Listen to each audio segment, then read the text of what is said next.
दोस्तों, राम और रावण की दुश्मनी के किस्से तो आपने बहुत सुने होंगे, पर क्या आप ये जानते हैं कि रावण ने राम की जीत के लिए भी एक यज्ञ किया था। मेरी पूरी यूट्यूब फैमिली को मेरा हाथ जोड़कर नमस्कार।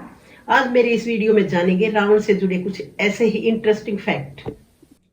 फैक्ट नंबर 1, रावण ब्रह्मा के परपोते थे और ब्राह्मण कुल में जन्मे हुए थे।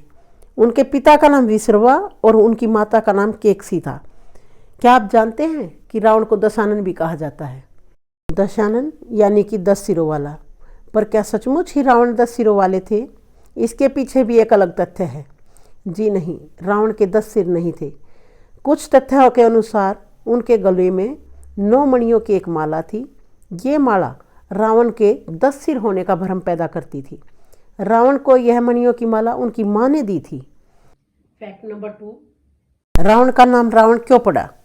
इसके पीछे की कहानी यह है कि रावण को शिवजी का सबसे बड़ा भक्त बताया जाता है। इसलिए रावण शिवजी को अपने साथ लंका ले जाना चाहता था, जिसके लिए भगवान शिव तैयार नहीं थे। रावण ने जब कैलाश पर्वत उठाने का प्रयास किया तो शिवजी के पैर के दबाव से कैलाश पर्वत नीचे की ओर धकेल गया, जिससे रावण के हाथ और पैर पर्वत के नीचे दब गए और वो दर्द से तड़पने लगा। रावण ने अपने फटे हुए हाथ से एक रावण हत्था नाम का वाद्य यंत्र बनाया और शिव के सामने तांडव करने लगा, जिसे हम शिव तांडव स्रोत भी कहते हैं।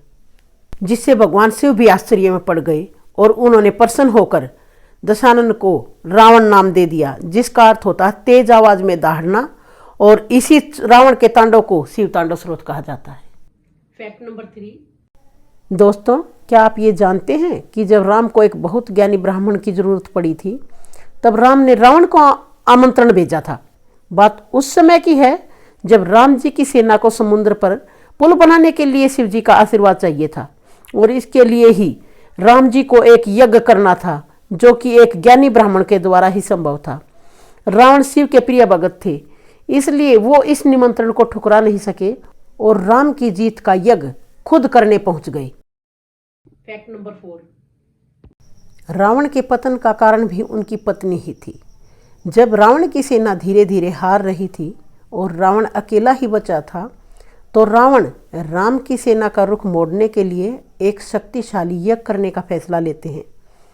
और इस दुर्गा पूजन में रावण को 9 दिन तक बिना आहार के एक स्थान से बिना हिले हुए मंत्र का जाप करना होता है। लेकिन यह देखकर राम ने बाली के पुत्र अंगद को यज्ञ में भंग करने के लिए भेजा। लेकिन अंगद की बहुत सी नाकाम कोशिशों के बाद भी जब अंगद रावण को हिला नहीं सका, तो वह रावण की पत्नी मंदोदरी को घसीटते हुए वहां ले आया।